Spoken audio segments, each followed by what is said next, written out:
Vale. ¿Ya? Venga, pues empezamos esto, a ver si somos capaces de hacerlo lo más breve posible y lo más claro posible.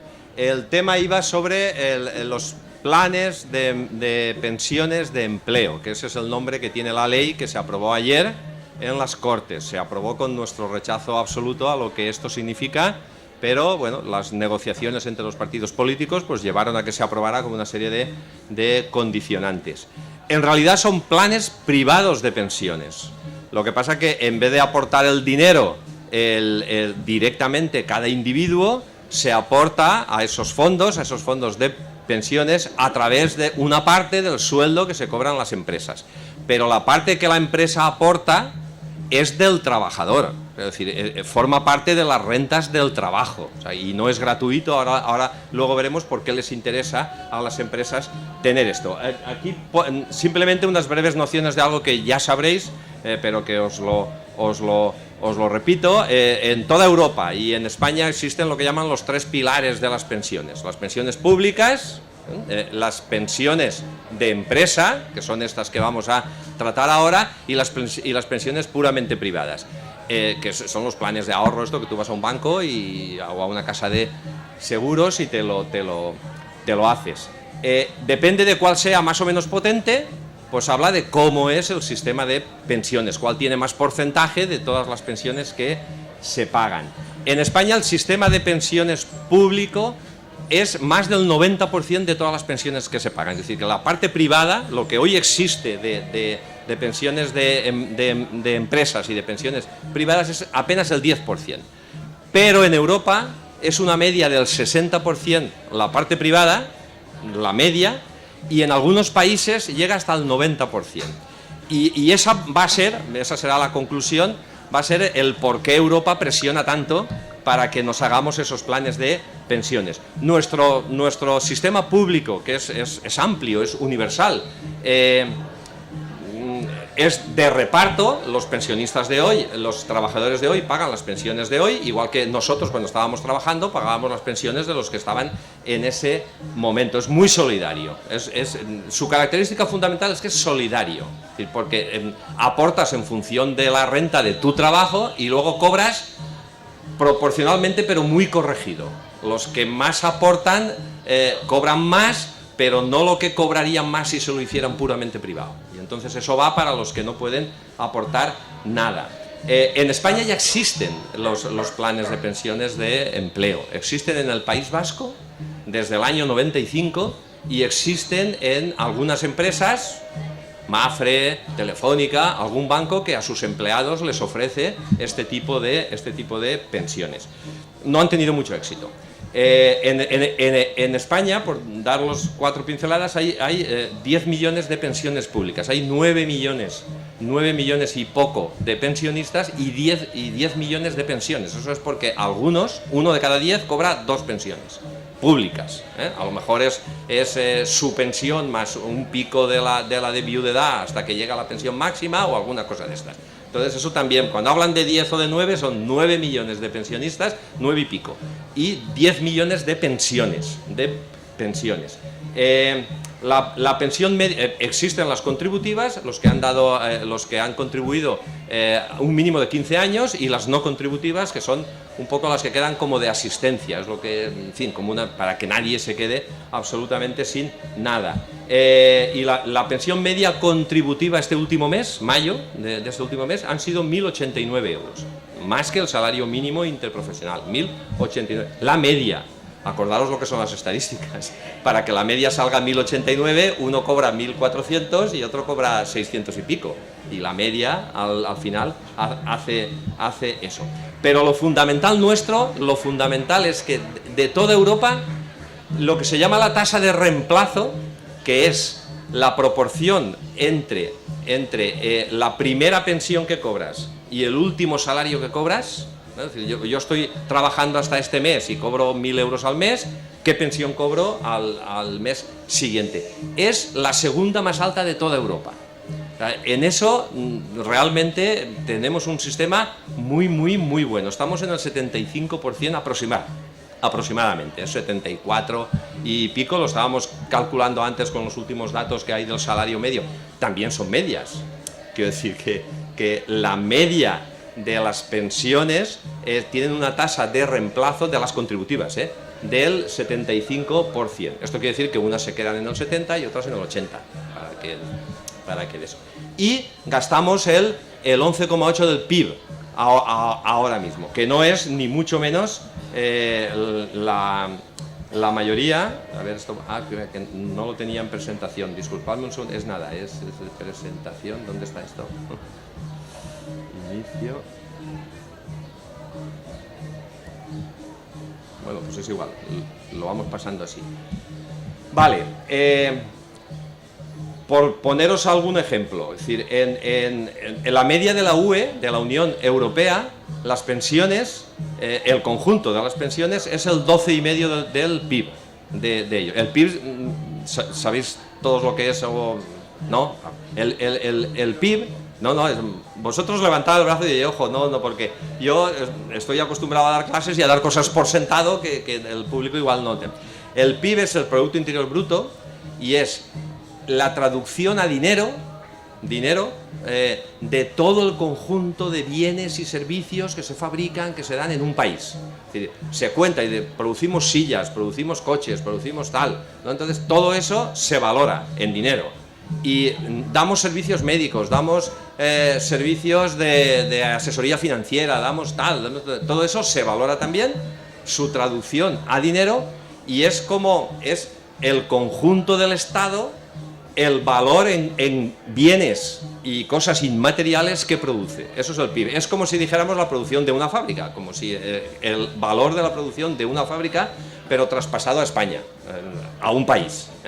Entonces, de ahí lo que se produce es el 100%, y en nuestro caso las pensiones, que nos parece, todos dicen, es que es muchísimo dinero, son 150 y tantos mil millones de euros cada año lo que se paga en pensiones, pero es solo el 11,8% en España, mientras que la media de la Unión Europea es el 12,5%. Francia gasta el 15% de su Producto Interior Bruto en pensiones, y está ahí al lado. Italia el 16,5%, que tendríamos margen para decir, no somos de los países que más gastamos en pensiones, es una gran mentira, ¿vale? Y lo que sí es cierto es lo que os decía al principio, es que aquí no hay muy poco sector privado en las pensiones, por ahora, y en Europa sí que hay un gran sector donde se hace negocio con esto. Ya os digo que algunos países llegan al 90%, que el conjunto de las pensiones son privadas, o privadas puras o privadas de empresa. Es por ir un poquito... Vale, ¿qué son? No se ve ahí. Vale, pues me vais a perdonar porque aguantarme a mí solo hablando tiene mérito, así que luego os lo agradeceré. Dime.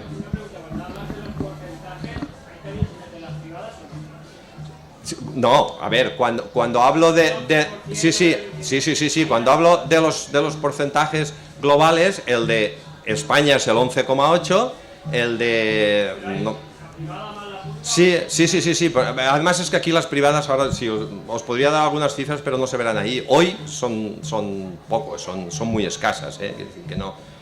Ten en cuenta que en el País Vasco, por ejemplo, llevan ya desde el año 96, digamos, 95-96, acumulando, y van ahora por los 27.000 millones de acumulación de capital. Entonces, comparado que aquí en las públicas cada año son entre 150 y 160.000 millones, es muy poca diferencia, ¿vale?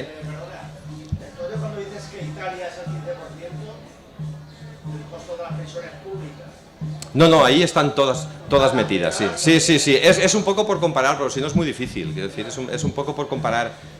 Si no comparas cosas homogéneas, pues al final las cifras... Pero vamos, se ve bien, ¿no? Quiero decir, porque en Italia tampoco está muy extendido el sector de las privadas. En general, bueno... No me adelanto, venga. ¿Qué son los PP? Que su nombre es planes de pensiones de empleo. Son planes de ahorro personales, en el que mediante una cuota mensual que se pacta entre la empresa y el trabajador, y que forma parte del salario del trabajador y que debería cotizar, pues se van aportando a un fondo que es personal, es tuyo, ¿no? Y ese además te lo puedes ir llevando de un empleo a otro, porque ahora os diré cómo está creado. No, es algo parecido, pero para las pensiones. La mochila es para los despidos, es para otra cosa. Entonces, son pensiones de capitalización. Tú lo inviertes y otros, que en el caso español serán empresas privadas, lo invierten en obligaciones del tesoro, en acciones, en lo que la gerencia quiera. Y pueden tener éxito o no. Es decir, pueden dar beneficios o un año incluso pueden perder dinero o incluso podrían quebrar porque son empresas privadas que están a expensas de que puedan quebrar. El fondo siempre es personal. Aunque tú estés en un plan de pensiones de la Confederación del Metal, que estás dando el 5% de tu sueldo para ese fondo, hay que llevar una contabilidad que además en una plataforma del Estado que no sabemos lo que costará implantarlo, en el que siempre tienes tu cuenta, ¿vale?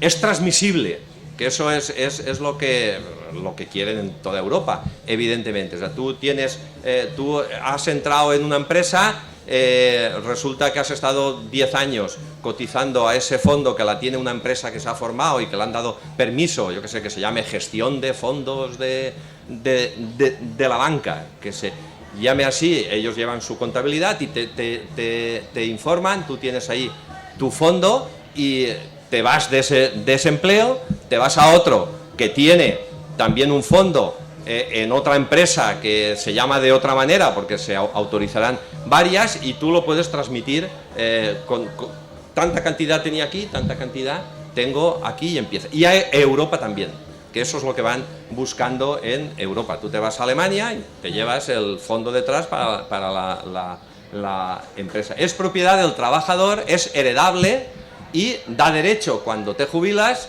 o a una pensión periódica, que dices, bueno, entonces te lo calculan, usted que tiene ahí 7.000 euros, pues 7.000 euros, calculamos que usted la vida media son 18 años después de los 65, pues sale a tanto al mes y te la devuelven como si fuera una pensión. O puedes pedir rescatarla, es decir, yo me la quedo. O puedes pedir, que se puede pasar, yo la voy cobrando al mes, pero solo vivo 2 años y es heredable. Los herederos, lo que queda, se lo pueden pedir a la empresa. Son teóricamente voluntarios.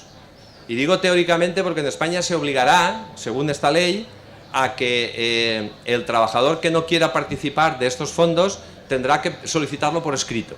Y esto va a ser muy difícil. Porque si existe, ¿qué os diría yo? Existe en el convenio de la construcción, que dicen que lo han firmado ahora, una empresa que está ligada a un fondo de pensiones que es de la construcción, pues es política monetaria de la empresa, es política de sus nóminas. Entonces tú irás allí y dirás, no, yo no quiero aportar. Bueno, pero es que esto es política de la empresa y será muy complicado, es decir, porque todos los trabajadores tendrán allí su participación y será muy difícil salir. Y todos tienen ventajas fiscales. Esto no lo veis, es una lástima, porque eran diferentes modelos de planes de empleo en Europa. Intentaba aquí comparar, salían unas cosas entre Europa y España. Por ejemplo, está tan extendido de la siguiente manera. En el Reino Unido es obligatorio, en Inglaterra, desde el año 2012, todas las personas que sean mayores de 22 años, si no dicen lo contrario y que ganan más de 10.000 libras, 10.000 libras son unos 13.000 euros aproximadamente, o un poco más, se les descuenta el 5% del salario para ese fondo. Es decir, que van a partes iguales el 2,5%. A cargo, pero del trabajador, que esta idea no la debéis perder nunca, es decir, aunque sea la empresa la que dice que pone ese dinero, es parte del salario, y el 2,5%, ahí están muy extendidos y ahora están muy contentos. Están muy contentos, ¿por qué? Porque como llevan tan poquito tiempo, llevan 10 años con el sistema pues todo es entrar dinero en esos fondos, porque hay muy poquita gente que ya va cumpliendo años para salirse, para poder salir. Y entonces, bueno, pues están contentos. Hay que tener en cuenta que en el Reino Unido la tasa, es decir, la tasa de reemplazo de las pensiones públicas está en el 24%. Allí sí que es casi de beneficencia las pensiones públicas. Y si no tuvieran este tipo de pensiones, lo pasarían realmente muy mal. Funcionan también, por ejemplo, en Suecia está muy extendido también y es el 16% del salario, el 8-8. 8 la empresa, 8 el salario. En los Países Bajos, Holanda, que ponía estos 3 ejemplos, es obligatorio cotizar a un fondo público por el salario mínimo que tienen allí, que es más alto que aquí, evidentemente, y luego a partir de que tú ya has cotizado a ese fondo público por el salario mínimo, todo el resto del salario ya lo puedes invertir, bueno, todo el resto, la parte que tú quieres, ya la puedes invertir en estos fondos de empleo. O sea que hay mucha casuística, el tema es muy diverso. También he de deciros que el sistema puro que se acabó con el sistema público de pensiones y se introdujo este tipo de pensiones privadas nada más, fue en Chile. La experiencia que más se ha hecho fue en Chile cuando la dictadura. Entonces allí ha sido un fracaso absoluto. Quiero decir, allí, claro, vino luego la crisis del año 2008, la última del año del 1992, que ya le pilló y aquellos fondos no dieron ningún dinero, aparte desapareció dinero, desaparecieron empresas y los trabajadores se quedaron, que habían dado un fondo, se han quedado y la empresa había desaparecido. Claro, como era privado y es el capitalismo, pues le dirían, es el capitalismo, amigo, que decir, esto es lo que hay, ¿no? Quiero decir, y se perdieron realmente muchas empresas. Los militares fueron tan listos que mantuvieron el sistema público para los militares, para ellos. Es decir, ellos continuaron con un sistema de participación pública y al resto de trabajadores le hicieron esto. Ha fracasado mucho en Alemania. Es decir, en Alemania la tasa de reposición de la pública es del 50%. Allí muchísima gente mayor se ve obligada a emplearse en minijobs, para los minijobs estos que eran por 500 euros, para poder completar la pensión pública. También es cierto que otra gente tiene sus pensiones complementarias. Y también, bueno, ya os digo, lo que ha pasado en Reino Unido, en Alemania. ¿Qué ocurre con esto? Vamos a ver. ¿Dónde están muy consolidados los sistemas públicos? Donde los salarios son más bajos. En países como España, como Italia, como Grecia, como Rumanía, normalmente los sistemas públicos tienen pues, el 90% del conjunto de las pensiones, el 85%, el 91%, etcétera, etcétera. Y cuantos más altos son los salarios que más permiten invertir en este tipo de cosas, pues más parte tiene el sector privado. Vale. No se ve lo que dice aquí, pero esto ahora lo que teníais aquí era explicaros que en España ya existen los planes, ya existían antes de esta ley que han aprobado. Existe una cosa que no se lee aquí, no se ve aquí, que son las EPSV, que son entidades de previsión social voluntaria en el País Vasco. Pudo hacerlo el País Vasco porque ya con los pactos que se hicieron con la derecha en el año 95, creo recordar, 95, cuando entra Aznar. Entonces, una de las cosas que exigen los vascos en ese momento es que ellos quieren quieren ofertar este tipo. Pensad que el País Vasco, respecto de España, sería el equivalente de Suecia respecto de Europa. Es decir, allí los salarios son mucho más altos, hay mucha estabilidad, hay mucha industria, hay estabilidad en el trabajo, entonces allí está la siderurgia, la construcción naval, todo este tipo de cosas. Entonces es un poco por la equivalencia. Existen tres grandes cooperativas de esas tres grandes empresas allí. Una que se llama Lagunaro, que es ahí está la cooperativa Mondragón.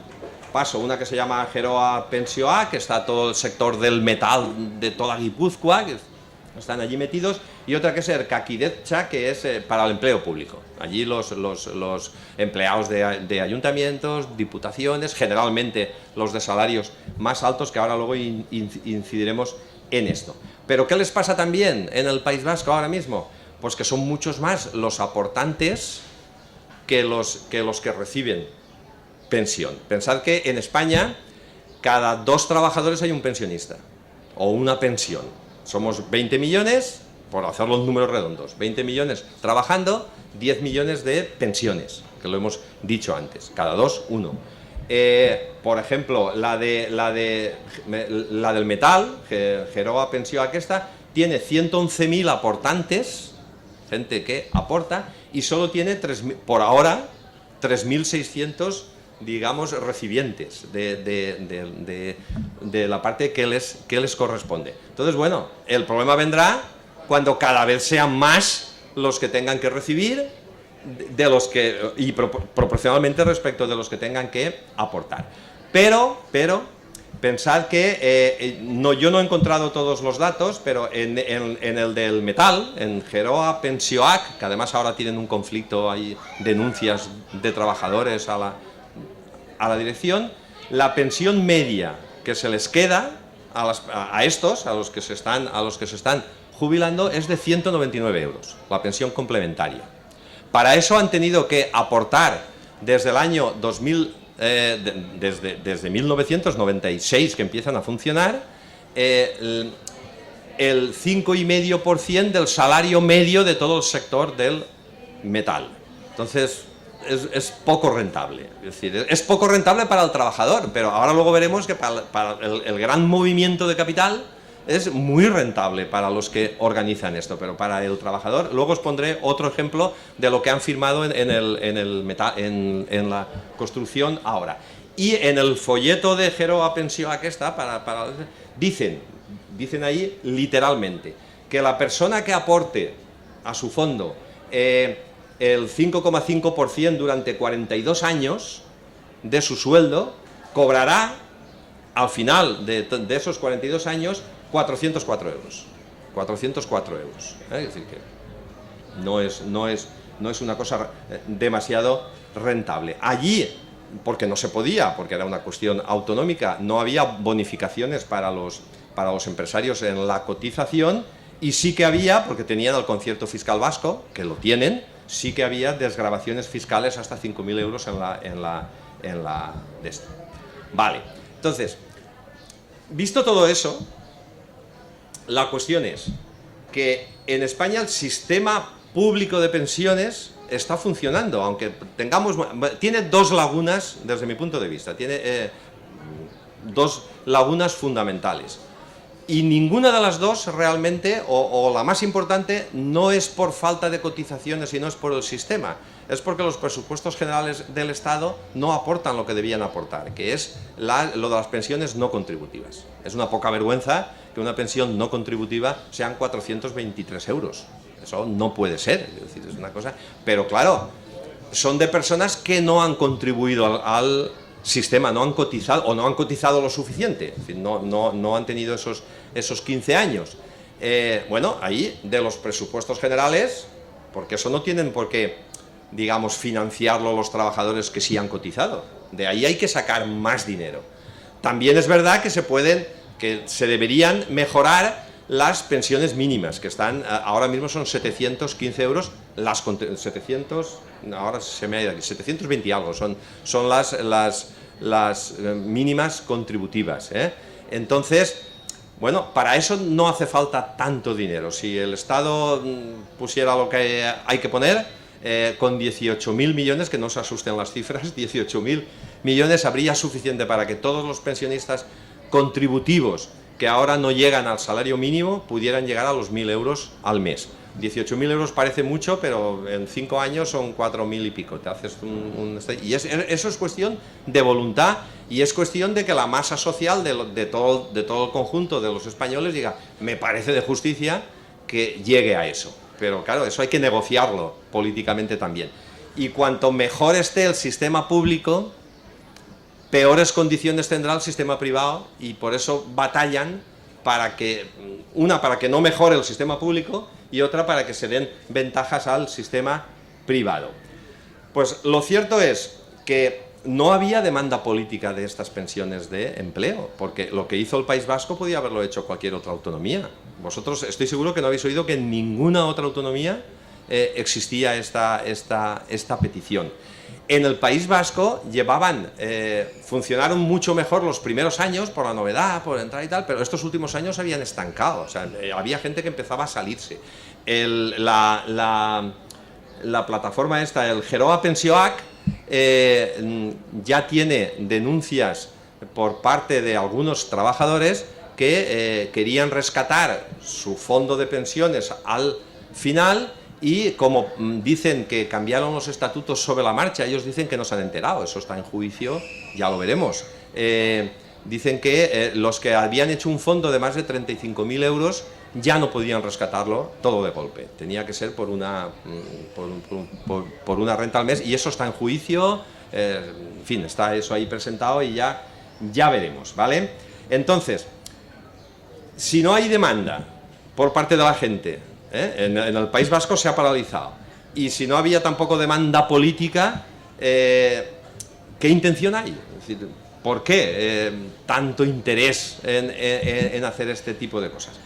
Pues lamentablemente el interés es que la Unión Europea es fundamentalmente la unión de mercaderes, es una unión económica, es económica. Nos podemos creer aquello de la política exterior común, de la política social común, de todas estas cosas que también, quiero decir, pero fundamentalmente es económica.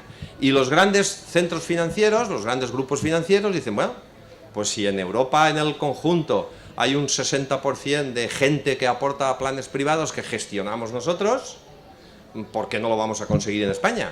En España, porque no solo presionan aquí, presionan en Italia, presionan en Grecia, presionan en todas partes, ¿no?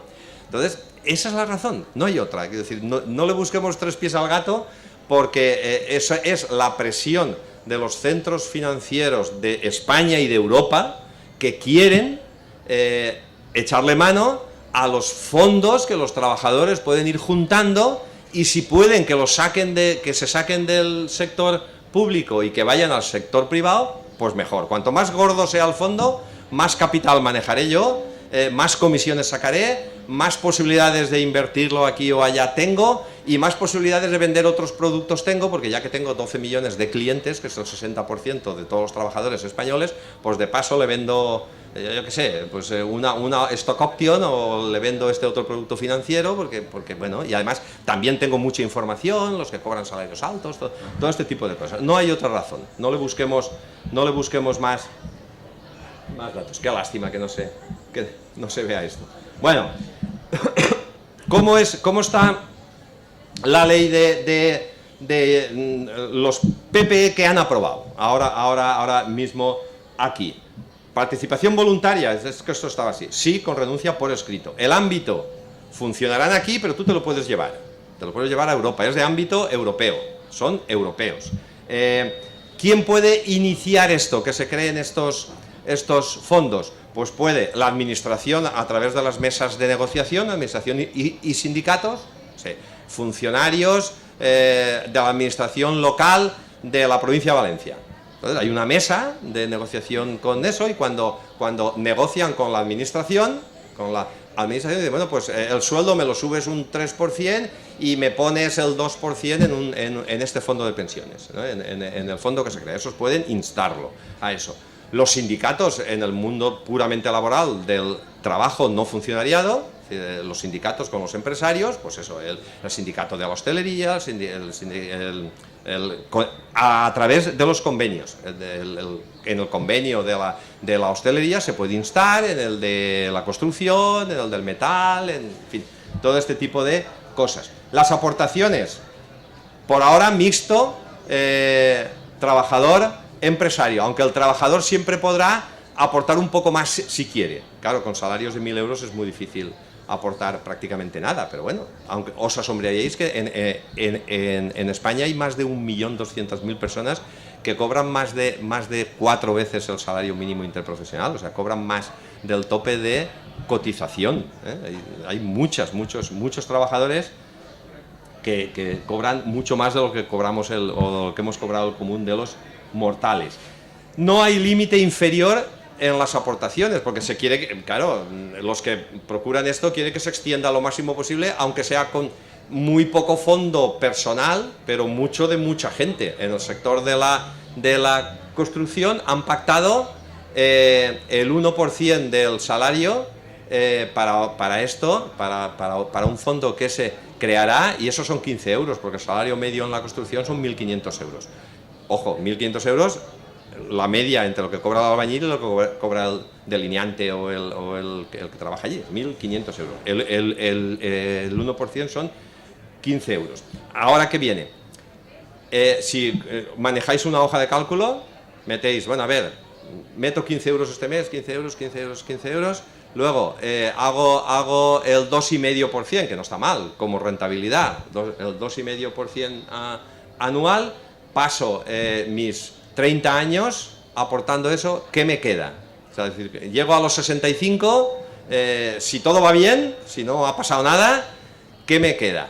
Pues le quedarían para cobrar una renta mensual de 43 euros. De 43 euros, que es una cosa que no. Pero claro, 1.500, o sea, 1.500.000 trabajadores metiendo eso en un fondo, pues son varios miles de millones de euros que alguien está manejando, que algunas empresas están manejando, ¿vale? La gestión de esos fondos se va la administración dice que lo controlará, pero se habilitará a empresas privadas, tanto empresas de gestión, que se llamarán así, yo gestiono esto para llevar todas las cuentas, toda la contabilidad, en fin, todo este tipo de cosas, y habrá empresas depositarias que son la banca, fundamentalmente, ¿eh? Entonces, estas personas son las que realmente lo dirigirán, son las que manejarán los fondos. Se supone que la administración velará porque las inversiones sean razonables. De hecho, en el pleno que se hizo ayer, había una enmienda que decayó, que no se aprobó, porque no se aprobó, que decía que se prohibía que se invirtiera en paraísos fiscales y en valores de alto riesgo y todo este tipo de cosas. Eso decayó. No sé, al final yo no tengo aún el texto de exactamente lo que han aprobado. Y ahora viene lo que interesa, es decir, ¿qué bonificaciones tendrá? A ver, en principio tendrá bonificaciones para el empresario, para las cotizaciones que paga. Y me he saltado un capítulo. Es decir, bueno, pues si no había demanda y no había necesidad, creemos la demanda y creemos la necesidad. Quiero decir, pongamos las condiciones para que esto sea atractivo a amplios sectores o a mucha gente de eso. Claro, atractivo para el empresario, ¿qué es? Que le cueste menos, que pague menos en las cotizaciones. Entonces, por cada los 1.380 euros primeros que pague la empresa por cuenta del trabajador, que eso es salario del trabajador, a estos fondos estará exento de las cotizaciones sociales. Esos son 400 euros y pico por cada trabajador que se ahorra el empresario. Claro, dices, 400 euros no es mucho. Imaginaos que eso se pudiera extender a los 20 millones. Claro, es mucha pasta que se ahorran con eso, ¿vale?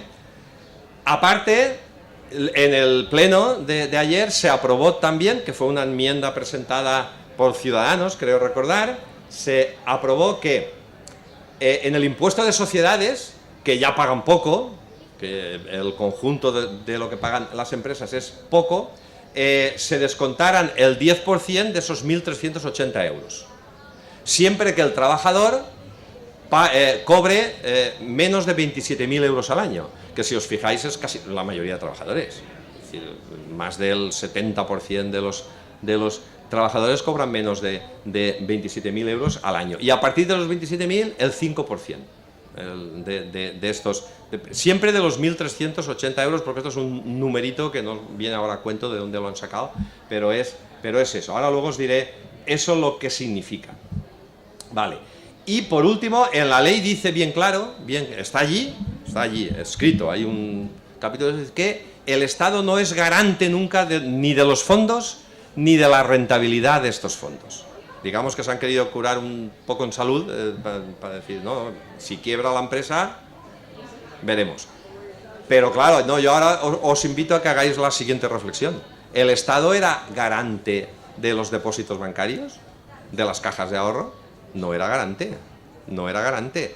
El Estado puede soportar que una empresa, podría soportar, llegado el caso, ¿no?, que una empresa de estas quebrara, desaparecieran esos fondos y tuviera 100.000 trabajadores en la calle que tenían fondos ahí reclamando que yo puse mi dinero, ¿dónde está? Estos ladrones, el Estado que nos ayude, todas estas cosas. Yo creo que juegan con eso también. Es decir, que la realidad social llevaría a que en caso de una crisis realmente fuerte de un fondo de estos, aunque el Estado teóricamente no podría acudir a eso, al final entraría como entró con la banca y entró con los de Afixa aquellos, los de los sellos. Son cosas que son pufos que hace siempre el sector privado y que al final el papá Estado acude ahí para ese tipo de cosas. Pero en honor a la verdad está escrito, en la ley está escrito que no de eso. Vale.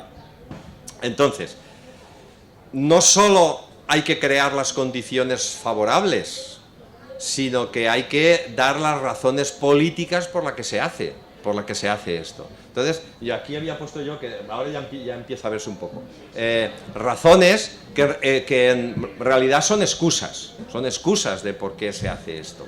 Porque el fondo es el que os he dicho al principio.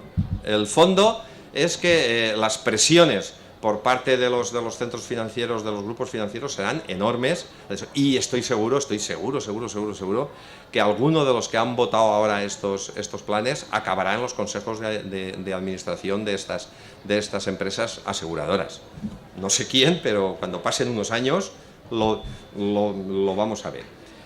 Bueno, pues la primera excusa es un acuerdo del Pacto de Toledo. Entonces, el Pacto de Toledo, el último que se firmó del año 2020, en la recomendación 16, lo dice por aquí, dice esto, que os lo voy a leer literalmente, dice dotar de estabilidad al actual modelo de previsión social complementaria e impulsar de forma preferente los sistemas sustentados en el marco de la negociación colectiva de empleo, las pensiones de empleo, de un régimen fiscal y jurídico adecuado y diferenciado, mejorando lo existente en la actualidad. Pero en ningún sitio dice en el Pacto de Toledo que haya que hacer descuentos en las cotizaciones. Y en ningún sitio dice que tú tengas que ampliar hasta 8.500 euros la desgravación en la renta, en la base imponible de los que aporten a este tipo de cosas. Tú podrías decidir otras cosas políticamente.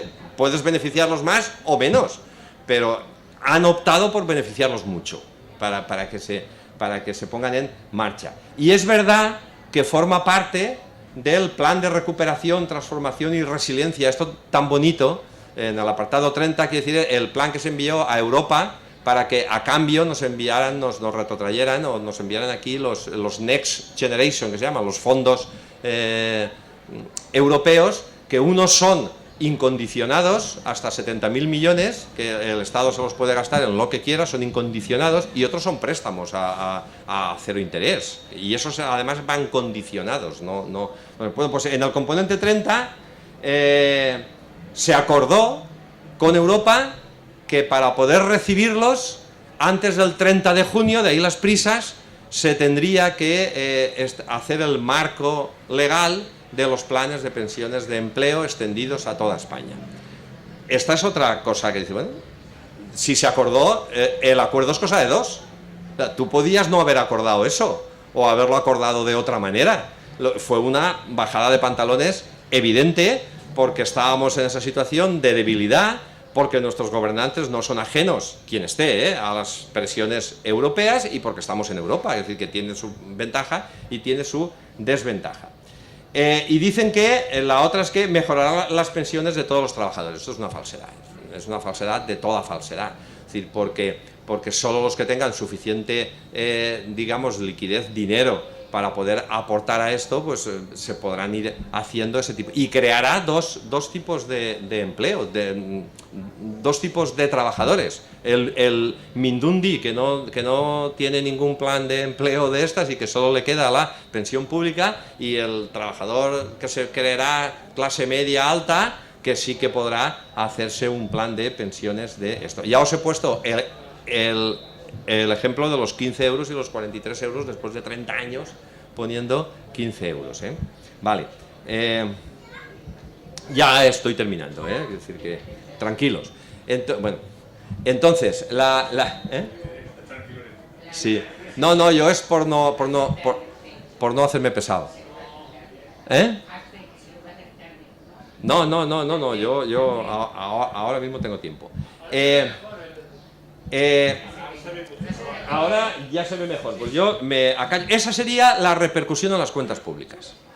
Aquí hay un escenario prudente, que sería el que siempre va primero, que sería si todos los trabajadores, 20 millones, porque esto también pueden hacerlo los autónomos. Los autónomos, a través de sus asociaciones de autónomos, pueden instar a hacerse un plan de esto. Bueno, pues si los 20 millones aportaran por cuenta de la empresa o por cuenta del propio autónomo 600 euros al año, los 20 millones que somos de trabajadores, en cotizaciones se perderían unos 3.000 millones de euros al año. 3.000 millones, por eso de las grandes cifras, ¿vale? En el escenario máximo, que aportaran esos 1.380 euros que se puede hacer, serían 6.650 millones los que se perderían al año en cotizaciones.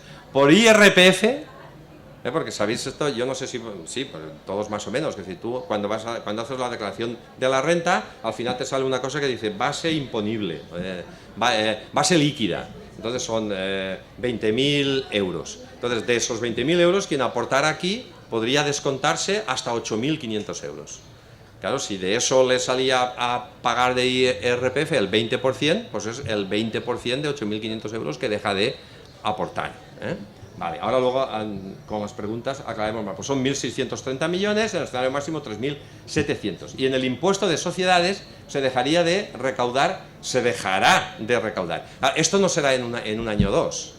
Por esto irá entrando poquito a poquito, es decir, pero bueno, la cosa sería así. Y habría un gasto que hoy es imposible de saber cuál es, que es, el Estado tendría que financiar una plataforma pública online donde todas las empresas estas que gestionan todos estos fondos dan de alta a sus trabajadores, allí lo gestionan, los datos, etcétera. De eso tiene que costearlo el Estado. Y se crea una secretaría técnica a nivel de secretario de Estado, con los trabajadores que sean, con los funcionarios que sean, para poder también organizar esto. En el escenario más desfavorable para el sector público serían 13.110 millones. Y los dos últimos. ¿A quién beneficia esto?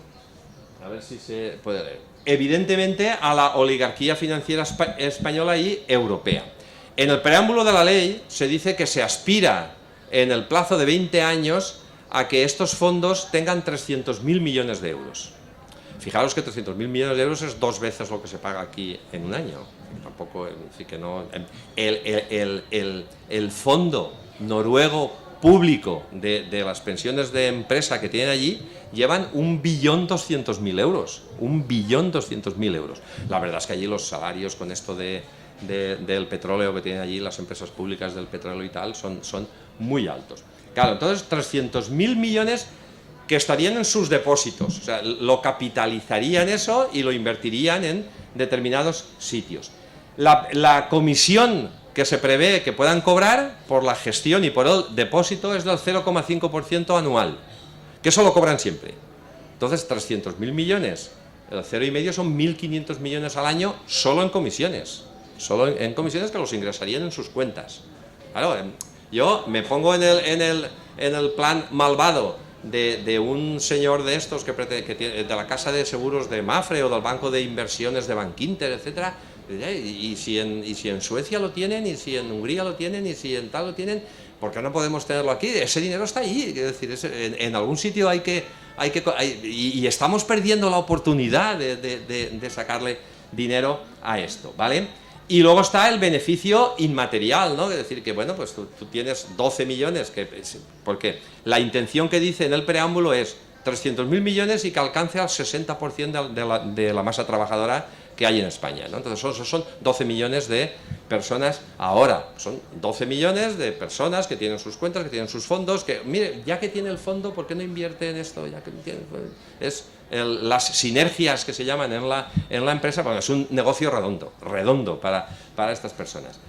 Al empresariado en general, dice, porque tendrán importantes descuentos en cotizaciones e impuesto de sociedades. Es decir, dice, uno por cada trabajador hasta 520 euros aproximadamente al año. Dices, no es mucho, pero claro, para las empresas que empiezan a tener 100 trabajadores, 150 trabajadores, ya es ahorro, ya es un gran ahorro.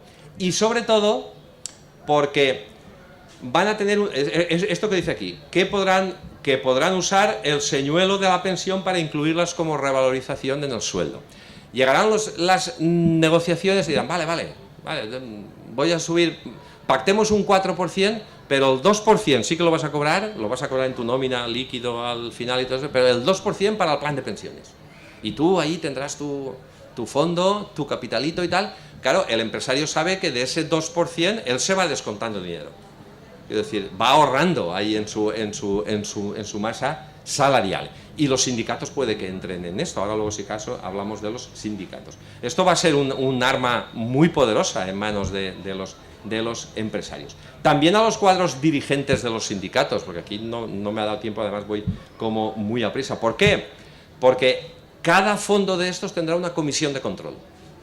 Y la comisión de control en ningún sitio dice si van a cobrar dietas, van a cobrar un sueldo por llevar, digamos, las cuentas y por llevar todo este tipo de cosas. Eso se va a desarrollar en los reglamentos, que los reglamentos, primero se hace la ley y luego se hacen los reglamentos de cómo funciona todo eso. Había un señor que se llamaba Romanones que decía, yo dejo a mis compañeros que hagan las leyes y yo ya haré el reglamento. Yo ahí es donde meto la cuchara, ¿sabes? Bueno, pues ellos las van a copar todos.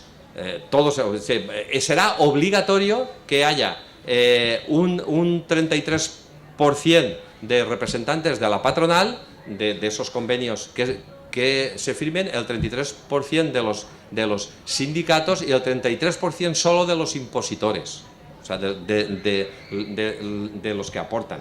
Si se unen la patronal y los sindicatos, tienen más fuerza que los depositantes. Pero de todas formas eso se tiene que desarrollar. Y también es cierto que ganarán capacidad de maniobra en los convenios también, porque no, yo estoy dispuesto, voy a pelearme por ti para que saques un buen plan de pensiones y todas estas cosas, que eso da también, incluso puestos a mal pensar, si les cobran a sus afiliados una cuota proporcional al dinero que ingresan, pues tienen también una fuente de financiación con eso. Y por supuesto beneficia también al conjunto del trabajo con rentas altas, que hoy, si quiere un plan de pensiones, tiene que pagar un mínimo de 1,5% en comisión, y se puede encontrar con un instrumento donde le cobran menos comisión y encima tiene el marchamo de que está patrocinado por el Estado. ¿Vale? Estos son los grandes beneficiados. ¿Y quiénes son los grandes perjudicados? Pues el conjunto de la ciudadanía, porque va a disminuir la recaudación, sea vía cotizaciones, sea vía impuesto de la renta de las personas físicas o el impuesto por sociedades. Habrá menos dinero. A la posible unidad del movimiento obrero y sindical. A los trabajadores de rentas bajas esto no es ninguna solución, absolutamente ninguna. Es decir, al trabajador de rentas bajas le conviene muchísimo más un sistema público que te permite meter durante 15 años 250 euros que pagas, porque es el 24,1% es lo que va para las pensiones, irá a partir del año que viene para las pensiones. Un señor que cobra 1.000 ingresa 241 euros al mes durante 15 años, y la pensión que cobra puede ser de 750 euros, que es el mínimo de las pensiones contributivas. Es mucho más rentable para las pensiones bajas la pensión pública, mucho más rentable, y además con la garantía del Estado. Es decir, que al fin y al cabo ahí sí que si pasara algo y hay alguna catástrofe, pues el Estado tiene que acudir por obligación. a ese no le conviene. Se rompe el criterio de solidaridad de lo que entendemos como pensiones públicas, evidentemente. Estos son pensiones de capitalización, son individuales, este dinero es mío, yo como lo tengo, no tengo por qué ayudar a los demás. Pero sobre todo para mí es lo más grave, ¿eh? Se va a extender la idea de que quien no tenga de que las pensiones públicas van a ser insuficientes y que serán necesarias estas pensiones complementarias, que quien no tenga una pensión complementaria, aunque sea mínima, bajita, en fin, participa, pues eso, va a ser un trabajador de segunda, trabajadora, y que la pensión pública no le va a llegar. Porque en el fondo, es lo que aquí dice al final, lo que se irá pretendiendo, o sea, cuando pasen una serie de años, 15 años, si esto esté más o menos extendido, pues resulta que los trabajadores que hayan participado durante 15 años en eso y tal, pues estarán recibiendo una pensión de eso, a lo mejor de 200 euros complementaria, 200, 150 euros. Y algún iluminado de los que estén entonces ahí dirá, bueno, pues si ya tiene si todo el mundo tiene ya 150 o 200 de esos que son suyas propias, pues tampoco es preciso que el sistema público tenga el 75% de la cuota de reemplazo. Podemos ir rebajando esto, podemos ir debilitando el sistema público. Todo eso, utilizando los medios de comunicación que estarán a favor de esto, o sea, habrá un bombardeo continuo de esto y de los empresarios que intentarán derivar, porque a ellos les favorece mucho que se hagan este tipo de pensiones, hará que lleguemos a la tasa media de reemplazo en Europa, que es del 50% solo. Y aquí tenemos el 75%. Y ese es el horizonte. Esto es muy difícil de explicar, ya veis que he dicho muchas cosas, pero tendríamos que concienciar a todos los que están ahora mismo en activo, porque nosotros ya tenemos nuestra pensión, bueno, nosotros, no todos, es decir, los que estamos muchos en este movimiento, ya tenemos nuestra pensión que vino con su tasa de reemplazo en su momento y ya será difícil, nos lo podrán subir más, menos, etcétera, pero ya está. Pero el horizonte que les espera a los que vienen, sobre todo, yo si tuviera 50 años estaría muy preocupado. Yo estaría muy preocupado, porque la intención es esta, y esto no se dice en los telediarios, no se dice claramente, no se dice tal, pero la intención, el subterfugio es eso, y con el argumento de que cada uno con su dinero hace lo que quiere, pues no, es que esto es la libertad de que tú puedes invertir tu dinero en la pensión, esta, en la otra, todas esas cosas, nos van metiendo todas estas ideas y al final nos hacen que nos las creamos y que es bueno para el conjunto de la ciudadanía. Y es bueno solo para un núcleo de gente que hace negocio con amasar estos grandes fondos que luego gestionan. No, son las 9:30, son las 10 menos 25. Yo ya he acabado, esto no lo veíais aquí, pero al final acababa con un llamamiento de estos de gobierne quien gobierna, las pensiones se defienden y todas estas cosas. Preguntas si hay, dime. ¿Puedes repetir la tasa de reemplazo? En España, mira, lo último que se ha publicado es... ¿Qué es? Sí, es la proporción entre el último salario que tú cobras cuando te vas a jubilar y la pensión que te queda. Esa es la tasa de reemplazo, que en España es muy alta, bueno, espera, muy alta comparado con otros países. También es cierto que es lógico que sea también muy alta porque los salarios son más bajos que en Europa, ¿no? Pero claro, también el nivel de vida es distinto. Cuando nos dicen que comparemos claro, es que aquí los salarios son mucho más bajos, bueno, sí, pero también el nivel de vida es un poquito más bajo, no compensado del todo, porque la gasolina estará igual a los 2 euros o de eso estará en Alemania que estará en todas partes. Yo quería haceros una llamada a la conciencia en este sentido. De aquí al final del verano va a haber una campaña enorme por parte de todos los medios de comunicación y por parte de técnicos que saldrán de las piedras para decir que parte de la culpa de la inflación la van a tener las pensiones porque hay que subirlas con lo que la ley dice. Y esto lo van a repetir por activa y por pasiva y será un bombardeo. Y es mentira. O sea, es una gran mentira. Es decir, vosotros sois todos personas adultas. Los costes de una empresa para establecer el precio de su producto son los salarios, la infraestructura y lo que le cuesten a ellos las materias primas y el beneficio. Son tres. Y los pensionistas no entramos en ello. Es decir, lo que se nos pague a los pensionistas no tiene nada que ver, no es un coste empresarial para esos precios. Pues lo vais a oír. Y al final habrá muchos compañeros nuestros, millones de pensionistas y de gente mayor que se lo creerán.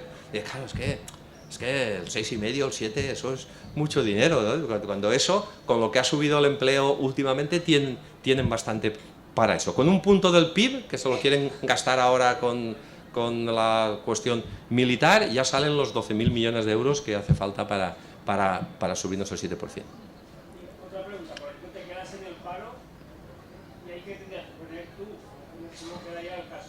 No, esto es para las pensiones nada más. No, a ver, sí, a ver, te lo explico porque ahí hay mucha casuística también. Cada uno de estos fondos, a su vez, es como una empresa, ¿no? Y la empresa se hace sus estatutos. Y en esos estatutos está representada, en el caso de que sea sectorial, la patronal, los sindicatos y los participantes. Los participantes son participantes activos, quiere decir que son los que aportan, y participantes pasivos, que son los que ya han pasado a la situación de... Y ellos se hacen sus estatutos. Entonces, entre sus estatutos, a mí me consta, porque los he tenido en la mano, que en el caso de Lagunaro, que es la más antigua que tienen en el País Vasco, y además está muy ligado al mundo cooperativista, pues ahí tienen unos estatutos que dicen, por ejemplo, en caso de enfermedad grave que le impide tal, puede rescatar hasta el 80% de ese fondo. En el caso de que se quede de paro de larga duración, puede rescatar, eso ya, pero eso no está regulado, digamos, de forma general. Cada fondo tendrá sus propios estatutos para eso. La pega que han tenido en este que os digo del metal en el País Vasco es que cuando crearon los estatutos, cuando se firmaron, se dijo que cuando se llegase a la edad de jubilación, allí estaba escrito, tú podías pedir todo eso. Como ha venido la crisis estos últimos años y todas estas cosas, hubo quien fue allí para decir, yo, aunque tenga que pagar más al fisco, porque sabéis que son rentas del trabajo, que luego, bueno, a mí me hace falta eso, porque tal. Y le han dicho, no, que usted tiene más de, no sé si eran 31.000 euros aquí, y no puede, tiene que ser con renta. Y eso, ¿dónde está escrito? Le digo, no, pues en una asamblea que se hizo, no sé cuánto. Parece que hubo ahí un poco de mangoneo con esas empresas, y saca ese dinero que tienes definitivamente terminado, te jubilas, sacas el dinero, luego tienes que pagar el dinero. Sí. Claro, por eso, pero eso está ahora igual con los planes de ahorro. Por eso conviene mucho más cobrarlo como renta. Cobrarlo como renta. Claro. Hombre, ten en cuenta, mira, si tú imagínate que al año tuyo son 15.000 euros de base imponible de estas, ¿no? Que tú tienes esos 15.000 euros, estarán pagando una tasa del 10% como mucho de IRPF. Pero si rescatas un plan de estos y son 25.000 euros, te pasa a 40.000 y eso ya es el 30 y tantos %. A ver, entonces por eso prefieren decir, bueno, ya son 15.000 euros más 400 euros al mes, y eso no. Y todo lo que has metido, el 40% está exento, eso sí, ¿eh? Es decir, cuando ya a los 20 años de que tú has metido, pero eso está ahora también en los planes de ahorro que hay ahora para este tipo de cosas, el 40% está exento del IRPF. Una cosa ya que viene aquí y que también, no sé si habéis oído lo de la doble tributación de IRPF de las pensiones, que habéis oído tal. Bueno, que dicen que no deberíamos pagar IRPF los pensionistas porque ya nos los cobraron allá. Eso es cierto en una parte muy pequeñita, quiero decir, porque la parte que aportaba la empresa a cuenta del trabajador, de esa no se pagaba IRPF, y es la gruesa, quiero decir, el 24,1% de tu salario bruto que el empresario aportaba a los fondos de cotización no llevaba IRPF, sí llevaba el 4,8% de tu sueldo que el trabajador aporta como cotización. Entonces, para ser justos, debería haber un IRPF especial, que fuera más bajo de los pensionistas, porque de una parte sí que hay una doble tributación de esto. No te preocupes. Yo además ahora ya me... Bueno, ¿alguna pregunta más? Dime. Con las condiciones actuales del empleo juvenil, que cada vez es más precario y con mucha economía sumergida, ¿eso qué futuro tiene para las aportaciones futuras? Pues muy malas, evidentemente. Quiero decir que no hay que ser economista para ver este tipo de cosas. Hombre, la reforma que se ha hecho, que yo me peleé con algunos compañeros en Petit Comité, que yo sí pensaba que iba a ser beneficiosa en el sentido de que se iba a ir acabando poquito a poquito con muchos contratos temporales, pues esto ha hecho que las arcas del Estado se estén llenando, ¿eh? Es decir, que hoy día las arcas de ese fondo público por las cotizaciones, hoy día ya se prevé que se va a recaudar, si esto sigue así, por cotizaciones, más del 15% de lo que tenían previsto. Por eso digo que si quisieran pagar lo que nos toca al final, dinero tendría. Evidentemente, el sector laboral, al final, va a ser una cuestión de repartirse el trabajo que hay. Porque cada vez habrá menos horas de trabajo disponibles, pero no menos productividad. Esas horas serán muy productivas. De hecho, yo me acuerdo, los que ya somos mayores, pasamos de los 48 horas a la semana a las 44, luego a las 40 y produjimos muchísimas cosas más, una productividad muchísimo más alta. Pues algo así tiene que pasar en un futuro cercano. Y mira, si decidieran ahora hacer la jornada de 4 días a la semana, ya habría trabajo para todos. Porque es exactamente un 20% más de empleo. ¿Trabajar menos y cobrar lo mismo? Cobrar lo mismo. Cobrar lo mismo. Y quien te diga que no se puede hacer es mentira. Es decir, se puede hacer porque se ha hecho. Se ha hecho, ha habido etapas en nuestra historia que ha pasado eso, porque la productividad es muchísimo más alta. De todas formas, es que la pega de nuestro sistema económico es que funcionamos no por datos reales, por datos que tú puedas mirar en las bases de datos y tal, sino por sensaciones, por expectativas. Y los medios de comunicación que están al servicio literal de los grandes grupos financieros, porque son de ellos, son los que los participan, se encargan de extender esa idea de que esto es imposible que haya ahora mismo jornada de 4 días. Pues hombre, yo ya soy mayor y puede que no la vea, pero mis hijos la verán seguro, ¿sabes? Porque... No nos cuentan lo de la robótica, lo de Claro, la sí. que antes lo hacían mucho más trabajadores. Claro, sí, pero se produce mucha más cebada, muchas más lechugas, porque la productividad ha subido muchísimo. Yo quería hacer una pregunta. Dime, en general, dime. Un poco tonta, pero creo que es para el pueblo llano bien buena. Dime. Que esto que han aprobado ayer, ¿no? Que nos parece lo han aprobado ayer. ¿Qué podríamos hacer en general de trabajadores y pensionistas y todo bueno, para retrotraerlo, tirarlo atrás, tumbarlo? ¿Qué se podría hacer? Esto que se ha aprobado, que se iba a aprobar de todas formas, quiero decir, presentaran las enmiendas que se presentaran, se iba a aprobar porque era un compromiso que antes del 30 de junio tiene que estar esto aprobado. Ahora toca que lo apruebe el Senado, que se publique, que se hagan los reglamentos, a ver si a los sindicatos esto les va a interesar. Y lo único que puede hacer la ciudadanía, desde mi punto de vista, es protestar, y en ello estamos nosotros, es decir, en montar campañas, decirlo, explicarlo. No es un tema fácil, porque los medios de comunicación tapan tu mensaje continuamente. Es decir, cada vez que sale el ministro y la ministra tal, sale en televisión y dice: nosotros aseguramos la capacidad adquisitiva de las... Y les vamos a dar esto del IPC, les vamos a dar el IPC que toca, que sabes que hay un... Que salen y no lo replica nadie. No, claro, porque ellos controlan los medios de comunicación, pero nunca se ha conseguido nada que no sea protestando. Entonces, es nuestra única manera, intentando cambiar un poco la voluntad de los representantes políticos. Sabes que hay un grupito, una serie de gente ahí que sí que nos hace caso, hay que intentar ampliar esa base. Nosotros ya sabes que tú lo sabes, estamos cansados de enviarles cartas a los diputados, tal, plantándose allí, pero al final es la protesta social, es que no hay otra. Medios de comunicación. No hay otra. van llevados por las grandes multinacionales, lo que hace es impedir que toda esta serie de cosas se conozcan. Claro, ayer hubo aquí una concentración, lo sabéis, allí en el Palacio de Madrid. ¿En qué medios ha salido? Pues contra eso, antes estaba, en los años 60 y los años 70, los digamos más jóvenes, estaba lo del ciclostil, que digamos, y tirábamos papeles por todas esas cosas. Ahora queda esto, queda lo de enviarnos correos, todas esas cosas. Es que es curioso, porque si nos manifestamos delante del Banco Bilbao, aparecen 3 canales de televisión y aparece un periodista. Si nos manifestamos en frente de la Generalitat, vamos, ni Dios apareció. Ni Dios. Pero ahora con el dinero que